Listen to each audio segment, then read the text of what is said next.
watched a talk given by a Fanatics executive who sort of says this explicitly at a Sloan conference a few years ago, where she says, we have all this data. We know if you're depositing more money more quickly than you used to, if you're placing more bets on a weeknight, if you're getting a bunch of credit card deposits that are declined, we can tell if you are running into trouble, if you are gambling more than you should, if your sort of risk factor is going up per se. So the question is, okay, it's amazing that Fanatics has that data, but who at Fanatics has that data and what is it being used for?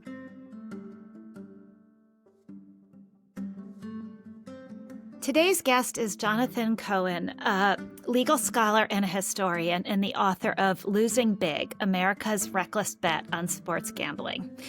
You trace much of what has happened to the fall of something called PASPA in 2018. Why did that happen, and why historically was betting illegal?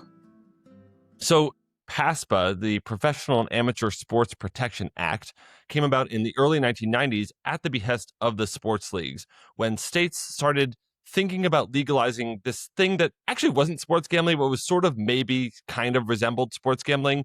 But the sports leagues saw it as sort of the camel's nose under the tent for broader legal sports gambling. And they went to Congress and said, Congress, sports gambling is bad. You cannot allow states to legalize it. Congress sort of indulges them and passes the Professional Amateur Sports Protection Act, which doesn't make sports gambling illegal, but it stops states from legalizing sports gambling. It's one of those Supreme Court decisions that's nominally about one thing, but of course is actually about something else. So it's nominally about sports gambling, but it's actually about states' rights. And it's actually about the 10th Amendment and what's called the commandeering statute. And so the Supreme Court decides states are allowed to decide sports gambling for themselves as of May 14th, 2018, 10:01 a.m. Sports gambling is not the law of the land, but states were now free to choose whether or not they were going to offer legal sports gambling and in what form. But in a sense, not that I'm a legal scholar, but the Supreme Court decision was the right decision in this respect. And if I understood correctly your book, you're not against legalization of betting, but you use the term reckless in the subtitle of your book because you're against a reckless liberalization. Can you explain to us what's the difference between a normal legalization and a reckless legalization? Yeah, and so this is you've got right to the heart, and that the word reckless is sort of the key word in the title, which is, I think, I'm actually, thank you, Bethany, for the introduction. I would not call myself a legal scholar, but I guess I'll take it. My mother-in-law will be very happy to hear that. And so as far as I can tell, the Murphy decision was sort of correctly decided, so to speak. And so it's a matter of, okay, if we're going to have legal sports gambling in this country, should we have a process by which we learn from, let's say, other countries like in Europe that have had legal online sports gambling for the past few decades? Should we learn from Nevada, which has had legal full-throated gambling since 1931? Or should, within 6 weeks of the Supreme Court decision, Delaware have legal gambling, and within a year, should Pennsylvania, basically for the first time in this country, allow people to bet frictionlessly on their cell phone on any sports game that they want? So that, to me, is sort of the reckless version, and there's all sorts of negative externalities that we can talk about that came from not just the fact that sports gambling arrived, and I think the problem actually is not that sports gambling is here. It's the way we rolled it out so quickly and so recklessly, so heedlessly, that allowed for all of these problems, both when it comes to the legal market and when it comes to the illegal market, that it sort of hasn't gone away as a result. So is there a simple answer to a fairly basic question, which is why have 38 states legalized sports betting at this point in time? Yeah, I mean, the simple answer if you have to ask why a state is legalizing any form of gambling, the answer is always money. And these are not our lawmakers are not so beneficent that they want to allow people to have fun and to gamble. They are beneficent because they want to raise tax-free government revenue from forms of gambling. And so whether or not it is actually an effective form of tax revenue, we can talk about, but that is fundamentally, I think, the carrot that is dangled in front of states that gets them to sort of plunge us further and further into the gambling economy. So I have to admit, I'm not a major sport fan. The only sport that occasionally I used to watch was when Italy was in the World Cup and has not qualified for not many years. So I don't watch sport and I hate betting. So I'm not really the right candidate for this podcast. However, I found your book very interesting because to me is a metaphor, something much bigger that is taking place. And in particular is I would call the fight of David against Goliath, in the sense that at least I used to be raised in a libertarian tradition where personal responsibility and you make your choice, etc., etc. And this is all nice and well, except that now the consumer is facing an army of PhDs in psychology trying to force him or her to do what the company wants and not what you want. So can you explain to us how devious this industry is? Because it's not the old play that you go to an old bookie and you make a bet. Is something completely different that really takes advantage of every little nuances of weakness you have in life. Right. And I agree with you just in terms of wanting to be reflexively libertarian when it comes to letting people sort of enjoy their lives and make their own decisions, even bad ones, but then also looking at what is happening and what these apps are and how different they are and saying, okay, this is a different category. And I mean, to start with the UX design, of the platforms themselves, which, casinos are notorious for taking the clocks off the wall, not putting any windows on, pumping oxygen. They can't, pump oxygen through your phone. I bet they would if they could. But there's sort of other little tricks of the display to sort of keep you engaged and sort of mimic what you call the endless scroll phenomenon of social media, where there's endless number of games to bet on. There's endless sort of micro iterations or micro sort of micro events. There's endless number of micro events within a game to bet on. So it's not just you bet on the Knicks and then you sort of put your phone down and watch it for 3 hours. It's you bet on the Knicks and then you can bet on who's going to score the first bucket of the second quarter and then who's going to hit the next free throw and so on. And so sort of continuous engagement, sort of mimicking a slot machine where you just want to like keep pulling the lever, keep pulling the lever, keep pulling the lever. And then, okay, 2:00 in the morning comes around. There's no more American sports to bet on, but you can bet on minor league British darts or Dutch table tennis or whatever the case may be. Again, for the purposes of continued engagement. And not to mention the fact that you can get an auspiciously timed bonus offer when you haven't logged in a couple of days, or maybe when your paycheck on the day your paycheck arrives. Not to mention that some of these companies have, or all these companies really, that all these companies have VIP hosts, as they're called. So, actual people whose job it is to sort of engage and entice large volume bettors and lure them in with things like free iPhones and free tickets to the Super Bowl or whatever to try to sort of keep them playing. So many other sort of aspects, but this is not your father's sports book. This is not sort of Las Vegas anymore. And as problematic as Las Vegas was, I think we're sort of entered a new epoch. What I find it interesting is there is a natural resistance to gambling. That's the reason why so many Colorado voters voted against. And the fact that there was this immediate push for it by legislators who, as we know, they tend to be financed by many gambling casinos, etc. And actually, the simple voters say no. Is quite telling that this is what was pushed down the throat of a lot of people. Now, what I find it funny is one of the few states that does not have online betting is Mississippi, and not out of the benevolence of the legislator, out of the fact that the legislator are captured by the casino industry that does not want competition. So the Mississippi people are protected by the competition among lobbyings. And I'm sure that if any of the PhD student is studying, is listening here, there is a fantastic study of doing some discontinuity analysis around the border between Mississippi and Louisiana to see to what extent this stuff is hurtful to people. Because in your book you mentioned that there are some studies, and I would like to know about that. There are some studies, but they're not precise. And now with this discontinuity, you can do like a very nice study. Yeah, well, I was going to say, first of all, the gambling has always created sort of strange bedfellows of you get sort of Christian pastors alongside casino executives, both lobbying, against online casino legalization or online sports betting in this case. So that is sort of held true in this case. The studies that you mentioned, which again maybe are part of the calculus by these states, is why they don't want to sort of enter into online specifically, are they're aggregate level studies, but it's the kind of methodology that you're both probably familiar with, which is when you have a product that is rolled out in many different states over the course of different times, you can sort of track, okay, Indiana legalizes it here, but Montana doesn't, or Montana legalizes it a few months later. So can we compare Indiana and its arrival of online sports betting there? Just for example, as compared to sort of a control state, Indiana before, or other states at the same time, and see what the effects are of online sports betting. So these are not causative. I think that would be going too far to say that they're causative, but they're sort of very strong correlational studies. And the strong correlational studies that we do have show a 25 to 30% increase in personal bankruptcies, increase in auto loan delinquencies, increase in use of debt consolidation loans in states within a few months following the arrival of online sports betting, as well as reduced savings and investments in low-income households, as well as increased cases of childhood neglect.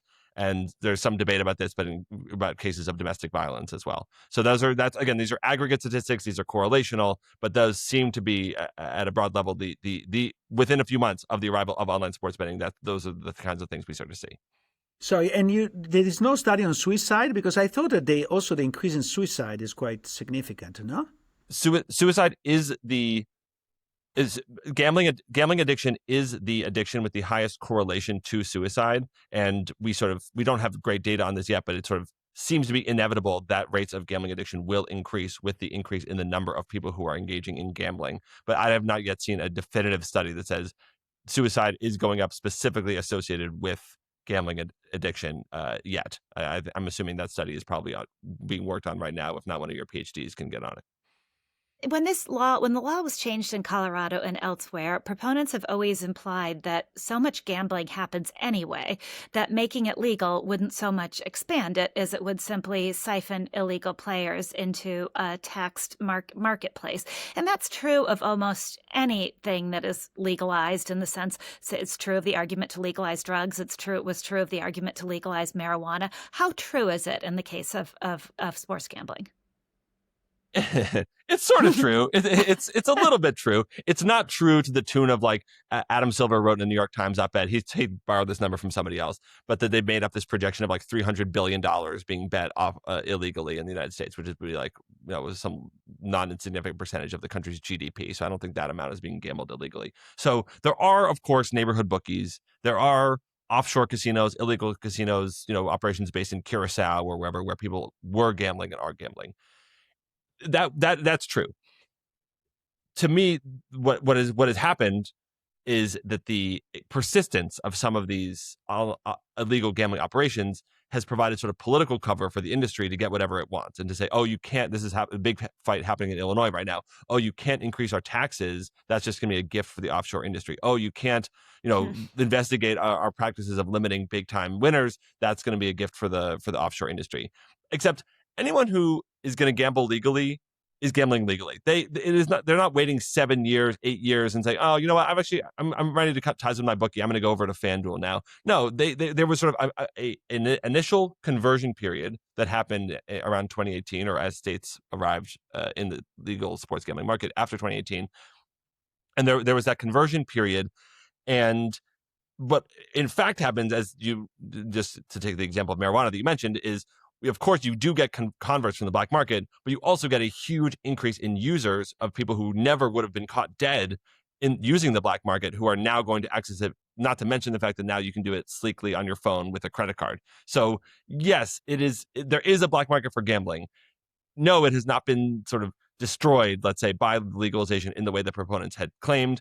And no, it never will be. There is some truth to your point and the persistence of the black market, but not as much as the industry might have you believe. As we know, addiction is particularly attractive when people don't have a lot of other things in their lives.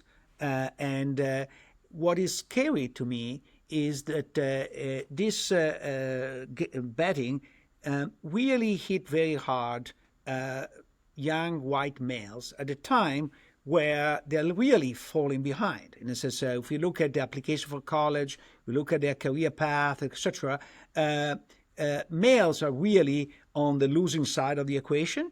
And you now introduce a opportunity to basically give them a rush of dopamine when they can't get satisfaction in a lot of other parts of their life. Surprise, what could go wrong?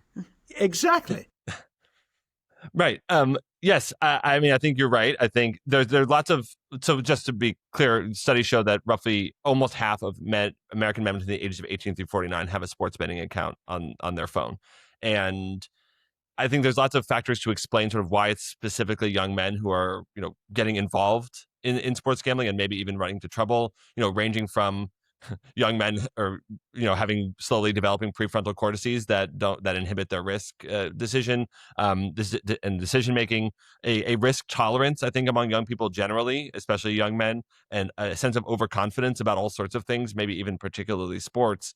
And then not to mention the sense of what Kyla Scanlon calls financial nihilism among young people and maybe young men specifically, who, as you said, sort of have lower educational attainment, lower success rates at the lower ends of the labor market, who, if they have $10,000, $20,000, that's not enough anymore to buy a house. That's not enough anymore to pay off a student loan, but maybe it's enough to run it up to $100,000 or $1 million if you can hit a parlay on the Knicks game tomorrow night. So I think any of those factors, not to mention all the design features of the apps that are sort of designed, to get these young men in, I think all of those probably help explain a lot of why it's young men that are being specifically targeted and specifically harmed. So I don't know if there's a quantitative answer to this question, but I'm interested in your take on it. Given that gambling has always been with us, I don't know if it's one of the original sins or if it should be one of the original sins, but I don't know my Bible in addition to not knowing my sports or my gaming. But anyway, that aside, is there an argument that we're different today because of these dynamics you're talking about, and that this legalization of gambling in many different forms is meeting a moment in time that makes it particularly dangerous? Or are we always as we were? And this is just taking advantage of human nature as it has always been. I'm sympathetic to that a little bit, that this is just sort of humans are sort of hardwired to enjoy gambling. And I'm sympathetic to the point that this is just sort of the next natural evolution of gambling in human life. But to me, there's some stepping stone sort of to Luigi's question earlier. Once you put it on a cell phone and once you allow you can gamble multiple mortgage payments on Malaysian women's doubles badminton or whatever. Like, you couldn't do that in ancient Rome. Like, yes, there are probably stories from ancient Rome of people gambling all their money and going broke.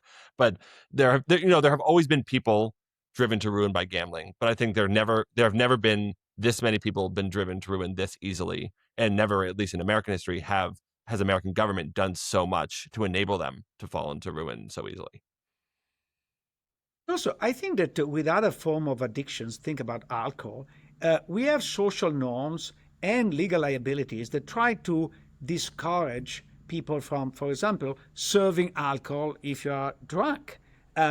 Here is the other way around. And I'm sorry to say that we, in the sense of category of business school professor, led the way into this. Because as you probably know, Jonathan, in the gambling industry used to be run by the mafia that was very good in enforcement, but thank God not very good in marketing. And it turns out that after that was taken over by business school professors who were very good in marketing and who were worse than the mafia, because they actually introduce frequent gambling cards. They introduce all the psychological tricks to make people more addicted. It's like we know who drink a lot and we send them special drinks and free drinks every time they try to be sober. It's like we target what is the AAA, what is the Anonymous Association. We know if you belong to that, and every time you go to the meetings, we send you a whiskey or your favorite drinks so that you get addicted again. This is unbelievable. Yeah. And so just be clear in terms of the legal infrastructure and the legal standards in the way that they're different, right? So with alcohol, as you mentioned, we have these things called dram shop laws, where if a bar sort of overserves someone and that person goes and runs over someone's mailbox or drives into someone's house with their car, that the bar can be held legally liable for sort of purposefully overserving. But we don't have any standard in that way for casinos for sort of quote unquote purposely overserving, or the equivalent of sort of taking someone's money even when they know that that person is over their skis or is addicted or shouldn't be gambling as much as they are. And there's no equivalent sort of legal protection.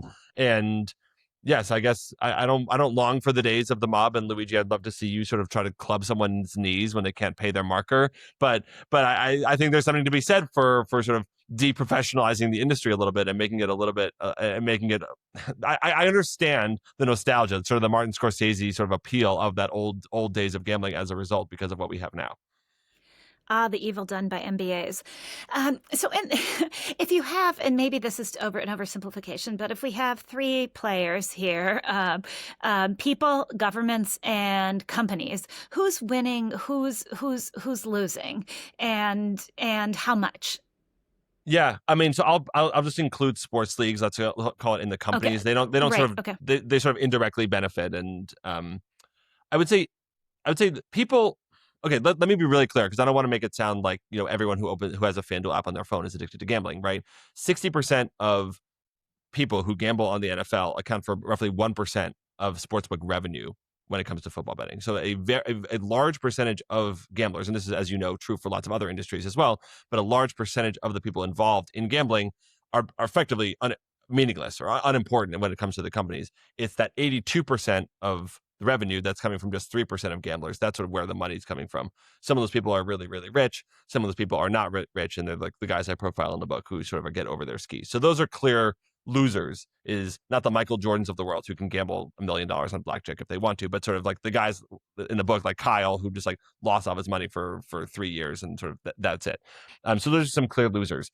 States are not nearly as big winners as they would have you believe in terms of the fact that sports gambling is a extremely low margin business even for the sports gambling companies. And then the states are just taking in most cases a relatively small percentage of sportsbook tax on sportsbook profit, in some cases as low as 10%. So sure, it's helping, but pun intended for Colorado, it's like a drop in the bucket for the water revenue. And then the companies, these are companies that just wouldn't exist, were it not for sports gambling. I don't want to say that Jason Robbins, the CEO of DraftKings, is sort of diving into a bucket full of gold coins at the end of the night. And these are stakeholder accountable companies like everybody else. But no, this is a big industry, specifically online sports gambling, that really didn't exist prior to 2018 in any real way, and is now propped up by the losses of primarily a small percentage of participants in the product. Now, what is scary is that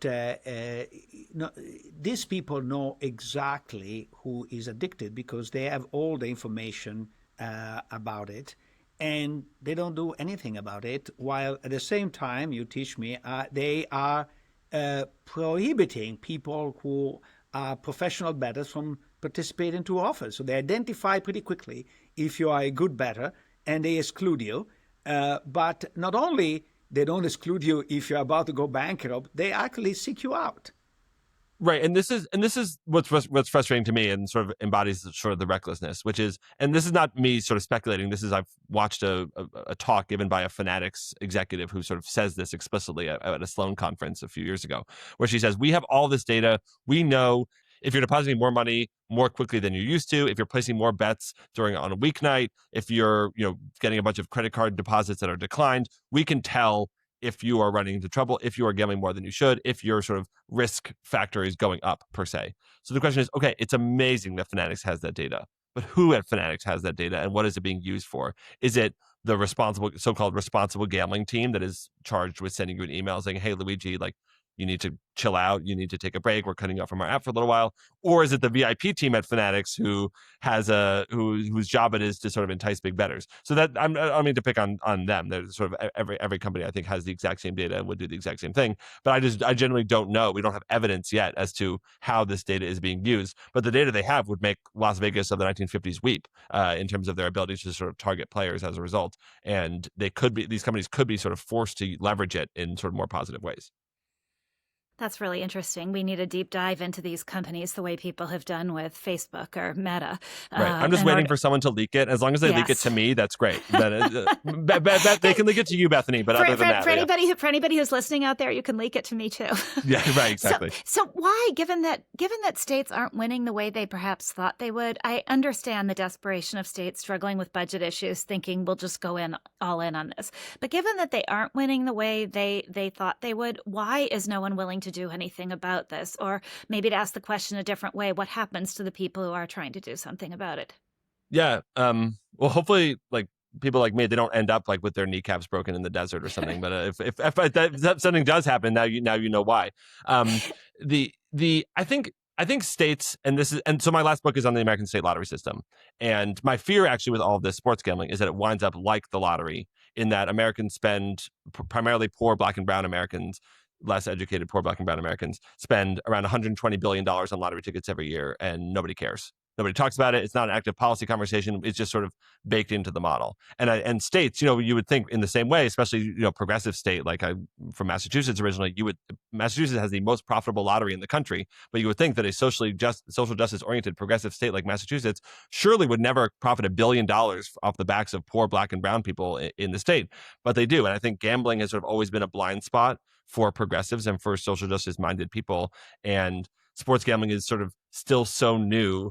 And still so, I think people still are drinking the Kool-Aid of, people are going to do this anyway. We might as well have it licensed. We might as well make some money from it. So I don't know if it's hit home yet, sort of these negative consequences. And ironically, the thing that's going to make it hit home is not going to be, I think, people like me talking on podcasts about aggregate studies of auto loan delinquencies. I think it's going to be things like sports integrity scandals and game rigging scandals that I think is probably going to capture the national attention. That might be the first domino that ultimately gets lawmakers to wake up. I don't care what it does. As long as it wakes them up, that's fine. But I think it's probably going to be something like that rather than concerns over, individual harms. Which leads to the current NBA scandal. And I wanted to ask... Which one? The one that's been rolling out this fall. And I can't believe I know about this, but somehow I happened to see a headline about it.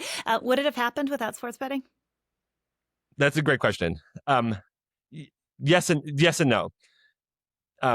There's some parts of it. So just to be clear, so for folks who like Bethany are only sort of getting cursory headlines, right?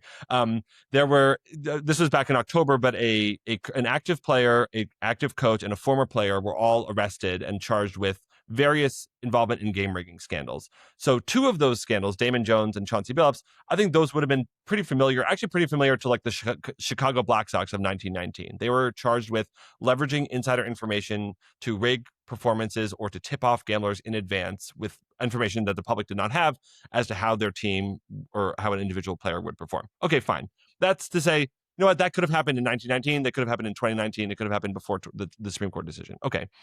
But there's a couple other cases like this too, for Terry Rozier, who's a player on the Miami Heat, by the way, making like $26 million a year. So we can ask why he did any of this, but I don't know. And who was rigging his own performance in a different way, which is, you could bet on, whether Terry Rozier is going to get 8 rebounds or 5 assists or whatever over the course of the night. And people were gambling lots and lots of money that he would not exceed 8 rebounds, 5 assists, whatever the number was. And then lo and behold, he'd check into the game, claim his eye hurt, and then he checks out. And then by coincidence, he doesn't have 8 rebounds. He doesn't have 5 assists. Everyone who bet on his unders wins a lot of money. And that's not inevitable. That's specifically new. The only reason you can bet on a player like Terry Rozier to have a certain number of rebounds is because of the sort of this technologically supercharged version of sports gambling that we've unleashed specifically since 2018. So are sports gambling integrity scandals inevitable in general? Yes. Is the volume of those scandals and the form of those scandals that we've gotten over the last 8 years or so different, and is it heightened because of the version of sports gambling that we have now? I would say also yes. One of the things I find fascinating of your book is precisely this kind of normalization of gambling. So the sport industry was against gambling, so much so that, as you said, in the early 90s, they pushed for a legislation trying to prevent the diffusion. And the moment it was legalized, they not only accepted, but they integrated it to their games in an unprecedented way. So that I read in your book, because I don't watch these games, that they talk about the bets during the game. So it's become really a normal part of the game in a way that run the risk of bringing down the entire game with the eventual scandal, because there will be a scandal, that's we know for sure, and will be devastating and might bring out the game. Now, my only, and I know I'm going to have the hate of a lot of people, my only hope is this happens in the NFL, so that at least the American football, which is a dangerous sport, will go down the tube, but that's a different story. Well, this is to Bethany's question earlier about sort of the winners, and I put the sports league sort of in vein with the companies, and I think in the short term, right, the driver here is that gambling, and this is true, gambling drives engagement and interest in sports, and you're more likely to watch more sports, you're more likely to watch a game whose sort of outcome has been decided when you have money on it, and I can say this is true for myself. It's just more fun to watch a sports game when you've gambled on it than when you haven't. Okay, fine, but over the long term, you sort of open up yourself to these scandals.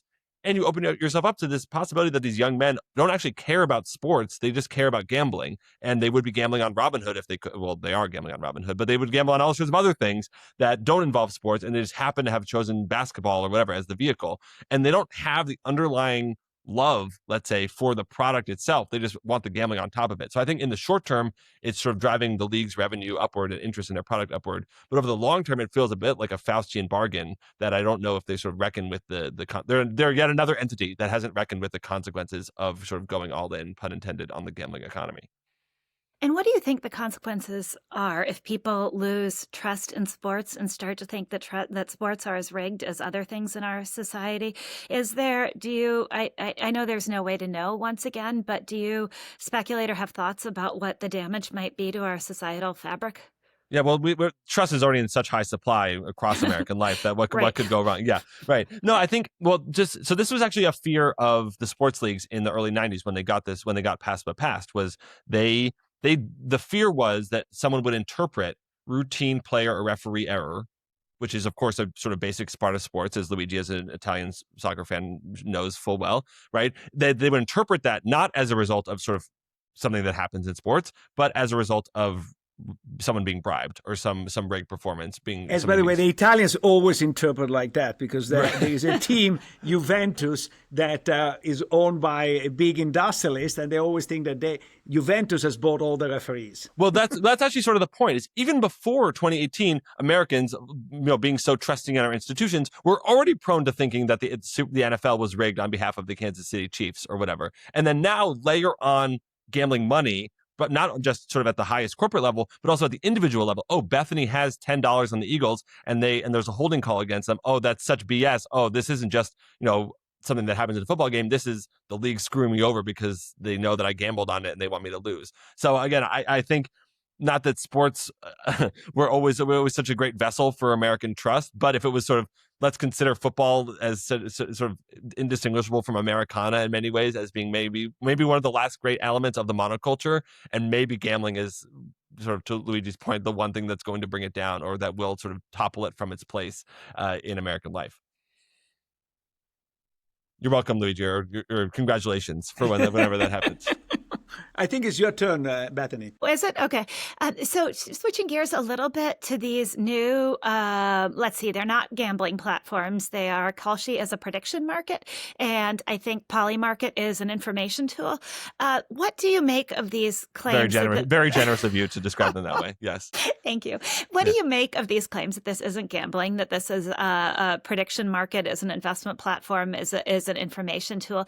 And would this be possible if it weren't for what has happened with sports gambling? Is there a link between the two? Yeah. Okay. Let me take the last part of your question first, because I think it's really important, and it sort of speaks to this recklessness thesis, right? Which is that had we proceeded with sort of more care and more caution, we might have figured out, gotten rid of the black market, for example, figured out sort of the how to draw the line between things like investment and gambling before we sort of stumbled into this conundrum of prediction markets and the total blurring of the line between gambling and investing that we've now allowed to happen over the last few years. So this is just yet another manifestation of, if these companies had just been a little bit more careful and a little bit slower, we would have ended up with a better outcome for all involved. So prediction markets, just for folks who don't know, are legally speaking, sort of to Bethany's point, are legally speaking not gambling. They are legally speaking investment platforms. And as such, they are regulated not by states, but at the federal level by the Commodities Future Trading Commission. Because technically, these platforms, which started out as a forum for election betting, but since last year have basically allowed or have basically become sports betting platforms. 90 to 95% of the betting volume on Kalshi is on sports. And so what these, again, it sort of seems quirky and seems weird. Oh, you can gamble on like who's going to be a bridesmaid in Taylor Swift's wedding. Oh, you can gamble on the gas prices in Miami tomorrow. But in practice, in reality, this is a platform for people who are who are between the ages of 18 and 20, who are not allowed to legally gamble on sports in most states. And they are a platform for people in California, Texas, Minnesota, South Carolina, Georgia that don't have legal online sports gambling yet to gamble on sports. So these are, just to the first part of the question, these are so obviously gambling. I know it looks different. I know it's technically regulated like an investment contract, whatever. It's so obviously just gambling on sports. And the companies themselves have sort of completely blurred the line in their own advertising. In courts, they'll claim that they're investment platforms. In their advertising, they'll say they're gambling. They're facing all sorts of legal lawsuits as a result. It's just so obviously gambling that I just don't like it when the companies claim they're one thing and whatever. Well, sorry. Looks like a duck. Yeah, Looks like a duck, exactly. quacks like a duck, right? Yeah, gambles like a duck. Yes, exactly. Okay. And then the second part about would this have happened if it weren't for sports gambling? Right. So that's where I think where that recklessness comes in. But I think where we sort of elevated the cultural place of gambling to such a degree. Luigi used the word, normalized. We've normalized it to such a degree that no wonder a 19-year-old who's legally not allowed to access it other than Wyoming, Washington, D.C., and Kentucky, no wonder that a 19-year-old is going to want to find a way to gamble, and that a prediction market sort of has a natural sort of stepping stone into a vacuum to fill in the gambling economy. So yeah, maybe, and again, and prediction markets have been around for a long time. My brother lost $2,000 on Hillary Clinton to win the 2016 election on some prediction market, but they weren't nearly this prominent. And sports betting, I think, elevated the cultural place of gambling to such a degree that all forms of gambling have benefited, including these prediction markets, which are maybe the Achilles heel for the sports betting industry. I had one more. I do want to talk about solutions. I am concerned about solutions, but I had one more kind of philosophical question, which is, can you define a difference between gambling and investing? And if you, or is it sort of a continuum? Or as you think about this, is there a line? What should the line be? I would point that question to our resident business school professors. But to me, and investing has to be productive in some manner. That is not, I'm investing in the New England Patriots to win the Super Bowl. The New England Patriots are not more likely to win the Super Bowl for me having invested and bought an event contract that predicting that they will. So if anything, sort of the prediction market platform, for example, is more like, let's say, speculation than it is investing, and maybe even speculation is too generous. Again, because there's no sort of secondary means other than your entertainment. I guess that's where I would draw the line, is gambling as a form of entertainment. Of course, some people do it professionally, but gambling primarily as a form of entertainment, and investing, even speculation, as sort of at least nominally serving some other purpose, justifiable purpose. And to me, gambling on an Eagles parlay, or investing, in an Eagles parlay, just does not pass the sniff test in that regard. Okay, let's try to move to solutions. We've complained enough. If we want to legalize betting in a non-reckless way, what should we do? So the byword for any solution to me is friction. To the point earlier about sort of the app design and wanting to make it not impossible. To the conversation earlier, you're never going to eliminate gambling addiction. There are always going to be some Americans or some people who run into trouble. Estimates are that basically under any circumstances, roughly 1% of American adults are going to have a gambling addiction of some kind. So the question is not to eliminate gambling addiction, but to make it almost impossible for someone to, for the snowball to start gathering velocity as it rolls down the hill. So putting basically as many speed bumps as possible to prevent someone from rolling from that 60% of bettors who provide 1% of revenue into those higher categories, into that 3% of bettors who provide 82% of the revenue. So that's things like, when you number one would be limiting what's called loss chasing, which is, Luigi loses money on Italian football. Oh, he's so mad. Oh, now he's going to go gamble on Czech table tennis. Oh, he's so mad. Now he's going to go gamble on the Singapore Open, and so on. And he's increasing his bet amount each time. And that, to me, that's a clear indicator of sort of gambling related harm, and sort of someone rewiring their dopamine pathways on the fly. And things like that would slow it down and slow down the user experience would be sort of the byword for me. And I'm open to basically almost any solution that instills friction onto these currently frictionless apps. So let me try another solution that is not specific to this, but I was reading the latest book by Yuval Harari, Nexus, and he makes an excellent and exposed obvious point, which is when we give our data to our doctor or our accountant or a lawyer, they have a fiduciary duty of using those data only in our interest. So if we had a general rule that say whoever accumulate data from you has a fiduciary duty to exercise in your interest. So I actually might be interested in being informed that there is a bet on whether Italy will qualify to the World Cup. There is still a small chance. But I don't want to be bombarded with all the possible manipulation possible in the face of Earth. And so I think that having a bright general rule in which you put fiduciary duty to everybody who collects our data will fix this problem, will fix a lot of other problems in our economy. Yeah, I hadn't thought of it that way. I think that's fair. I think, again, to the point earlier, the companies have so much data on individual gamblers and leverage that in such nefarious ways that I'm not going to say that this is like my advisor at TIAA who is sort of telling me how to invest my money, but like at the very least, they shouldn't be trying to drive me to financial ruin. The joke, you can shear a sheep many times, but you can only slaughter it once. Right now, the companies are just slaughtering away, and just on the assumption that there's sort of always more market share. There's new states, California, Texas, are going to come on board eventually. They can just slaughter sort of with impunity. And what you're describing is basically would be a sustainable gambling economy where the companies have a responsibility to shear and not to slaughter. And that obviously sounds so much better than what we have now. If you had to bet as to whether there will be for my job, okay, I do, yes. okay. If you had to bet as to whether there will be A, no solution, no fixes, or B, a solution that's actually a result of the market because the companies have slaughtered instead of sheared, and that either sports leagues start to say having people question the honesty of sports outcomes isn't great for us, or these lawsuits as prediction markets have morphed into sports betting platforms, that there is some kind of pushback that way? Or would you think that states and governments need to take action?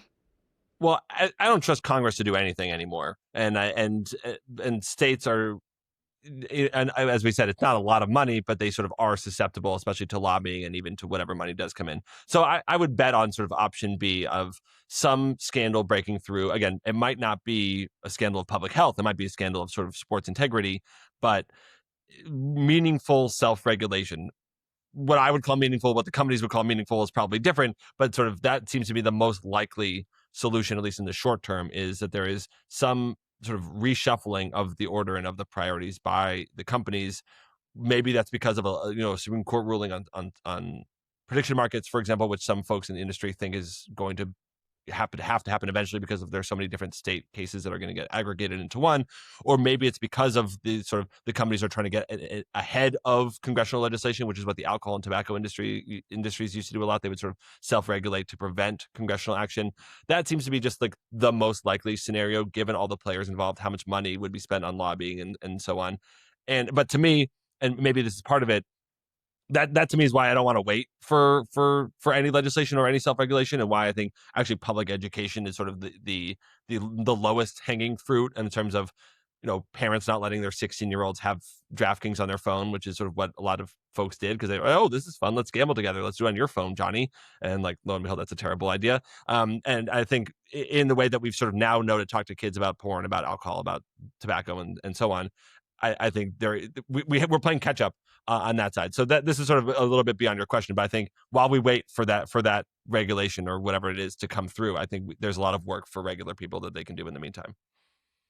That's the wrong answer, Jonathan. You should say that your book is the new Sinclair Django. Remember right. That when Upton Sinclair exposed the meatpacking industry in Chicago, the book was actually read by the then President Theodore Roosevelt, who actually pushed for legislation to change and created the Food and Drug Administration to discipline the food market as a result. Well, if our president knew how to read, maybe he can read my book too. Yeah. Or if his kids were not involved in this business to the wazoo, yes, that would be the change. I think that's a big problem on that dimension.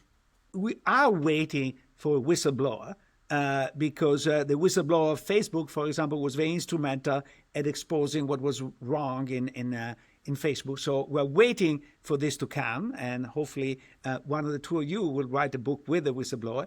But also, you mentioned that there are some important legal suits that are taking place against this industry, which might reveal a lot of the problem. Tell us more about those. Yeah, so there's a couple of different interesting ones. So first, I just mentioned briefly, these are state attorneys general that are suing Kalshi, primarily the prediction market, on the basis, to our conversation earlier, that these are actually gambling platforms disguised or sort of pretending to be investment platforms. So those are sort of ongoing lawsuits. The furthest one. And let me guess, all those attorney generals are Democrat. Actually, it's coming from a variety of states, but you'd be wise to surmise, based on the fact that Donald Trump Jr. is paid a special advisor to Kalshi and to its chief competitor, Polymarket. But those, again, as I said, I think are going, because there are so many different lawsuits in so many different states, there's probably going to end up at the Supreme Court, is the sort of the prediction that you could probably bet on. Then there are these sort of cases on the basis of public health being focused on the sports gambling companies themselves. There's a class action lawsuit also in Massachusetts against DraftKings over deceptive advertising. There are numerous cases, I think mostly in New Jersey and Pennsylvania, some of which have been settled, some of which are still open, from gamblers themselves, or in one case, it's the wife of someone who, a husband who drained their family's life savings and their kids' college fund based on his gambling addiction. And those would be sort of meaningful pushback. And again, you never know if these just get settled out of court just to get hush hush, or if this is like the tobacco lawsuits where they failed for 40 years to hold the companies accountable, and then all of a sudden in the 1990s they succeeded in holding the companies accountable. So I think we're in that sense we're progressing faster than the lawsuits against tobacco, but I don't have a bet yet as to whether they're going to succeed and whether that's going to turn the tide in a meaningful way.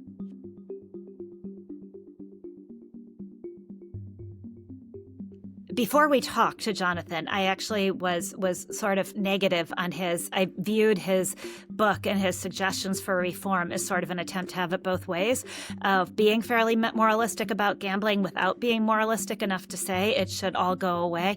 But after listening to him and talking to him, I actually think he's right, that there is you're not going to put the genie back in the bottle, and nor maybe should you. But just like with social media, there's a way to keep it from going to the lowest common denominator and from being used in the most nefarious way possible. And I really wish, actually, I think one thing that states should do, or the federal government should do, is just force all these companies to open up all of their internal emails, and let's see what they say about where they're making their money and how they're luring people into this. Or maybe they don't. Maybe they don't. Maybe it's a lot more innocent than we all think. That's the reason why I thought it was very interesting, the legal case that Northeastern University is helping to bring, because litigation brings a lot of discovery, and once you have discovery, it's very difficult to avoid the facts. And I think that this could be not only a way to address this problem, but I see this as simply one example of a general problem we need to address, because it is the same, actually, maybe because I like wine, but I think that actually the wine industry is the least sophisticated in that dimension. And part of it is because it's very fragmented. You don't have a big wine producer. You do a big beer producer and, of course, liquor producer, but not wine producer.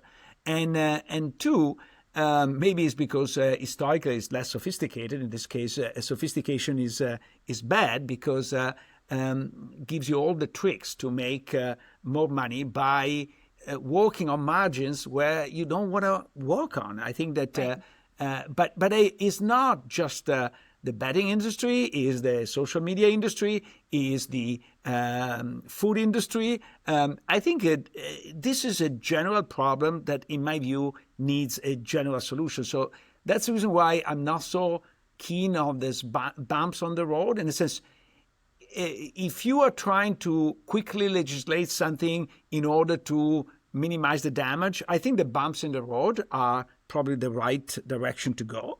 But if you really want to address the problem, you need some sort of global solution like the one that I was mentioning of making this company fiduciaries. I really like that solution. That resonated with me a lot. I was actually thinking, though, I was still stuck back on this old libertarian argument about let people do whatever they want, which I guess I must have a core of inner libertarian because that was my first thought on this. But then I think I think maybe the better analogy, instead of the wine industry, it's actually speeding laws, right? I don't know many people out there who say there should be no speed limits and cars should just be able to drive wherever they want to on the road. And if you can't get out of the way of an oncoming semi, so what? I mean, we all agree that there are certain rules of the road that aren't everybody's interest simply because the societal cost is too high otherwise. And if Jonathan's statistics are all right, and I'm sure they are, then the societal cost of this is really high. I mean, even for state governments, if you have people being bankrupted and having to go on welfare or get unemployment because they can no longer hold down a job because they're addicted to gambling, it doesn't take too long before it's not a revenue generator at all. It's actually a huge cost once you take into account the mental health care costs especially. And I think because it is a societal cost, there is a very legitimate, it's not just people themselves who bear the harm from their actions. It's all of us. And so there is a legitimate case to be made for speed bumps or for a broader solution. I think that we need to understand that people here are weak. To me, what has changed vis-a-vis John Stuart Mill, when John Stuart Mill was writing this stuff, the techniques to seduce you, if you want, were not that sophisticated. But now they are so good that you must be Jesus to resist the temptations. Yes, I think that actually is a really also fundamental point in his book and a truth of the whole thing, which is that the tools that make us addicted are so much more sophisticated than they used to be.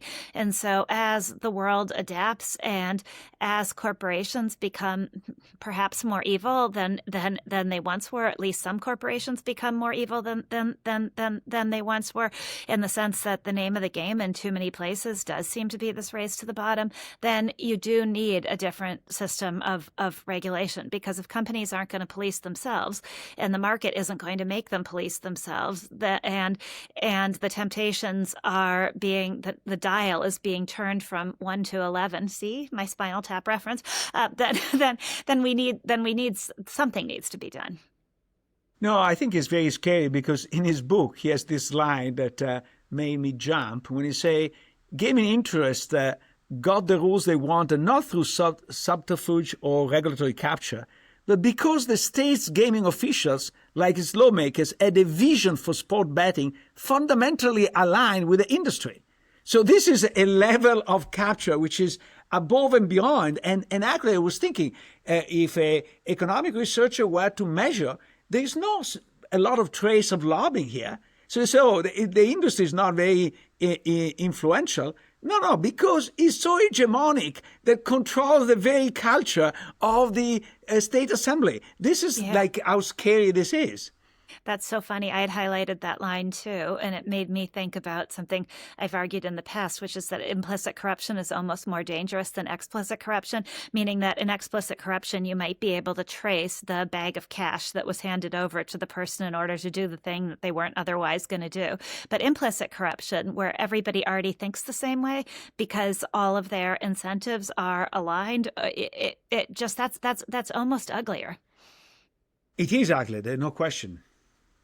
So the one place I wasn't sure I agreed with him on, and I'm not sure I don't, I think I need to listen to it again, but when I asked him to draw the line between what gambling is and what investing is, I'm not really sure, because there certainly are some forms of investing that maybe don't. I mean, I guess you can view it. I guess investment banks have always argued, or traders always argue, it's the efficient allocation of capital. And so maybe you can argue there's a larger societal utility to that. But there are certain forms of investing, whether it's, highly leveraged option strategies or that do, or bets today on cryptocurrencies that do come awfully close to gambling. And I'm not sure. I'm not sure his definition works as a way of drawing the line between the two, but I might have to think about it again. I'm not sure. What do you think?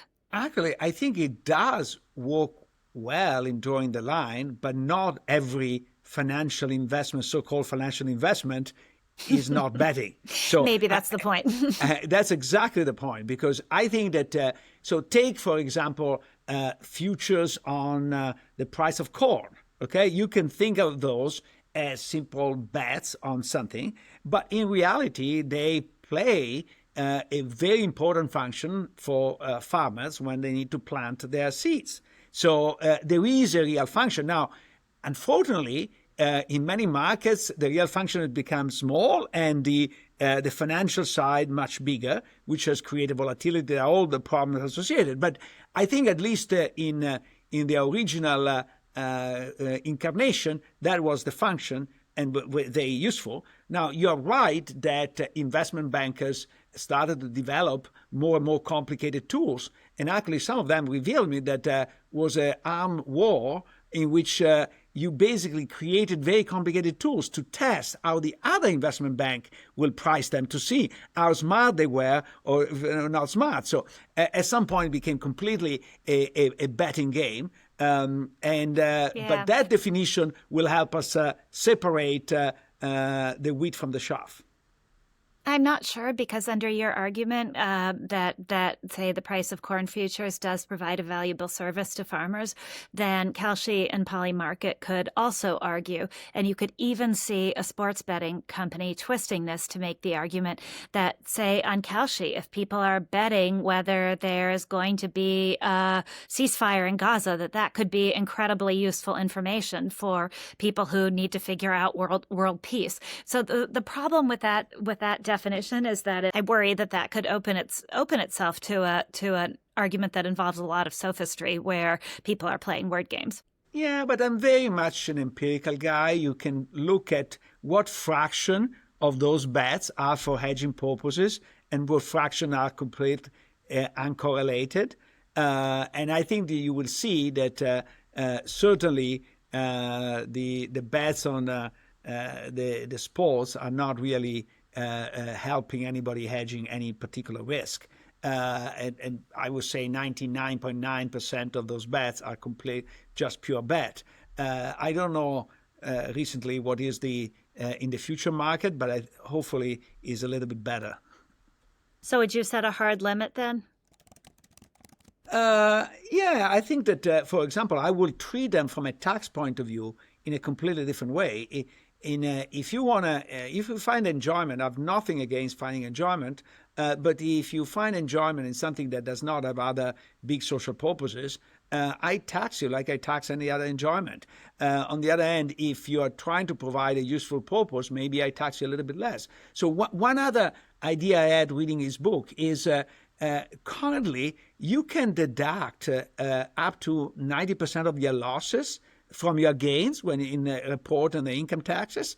I don't see any reason why you should deduct your losses, because in a real investment situation, you are actually promote investment, and so you want to try to get more of it. But here, there is no way you want to promote it, and you eat your losses and you pay full income taxes on your gains. But I still think you're ducking my question, Luigi, and maybe I just didn't hear it. But my question is, if something has to have a utility for it to be investing and not gambling, if it has to serve a purpose, at what limit would you say? Does it have to be at least 10% useful? Does it have to be 15% useful? Does it have to be 50% useful? What would you, where would you draw the line? Does it have to be 1% useful? If it has any use case at all, then do we make a case that it's investing instead of gambling? I think it's also a function of the size of the market. In a sense, if you have a gigantic market, but 1% is useful, maybe there is some utility of having the overall market overall. But if you have a very small market and only 1% of that is as a function, then the social loss of shutting down the market is very small. Okay, I'll take that. Sure.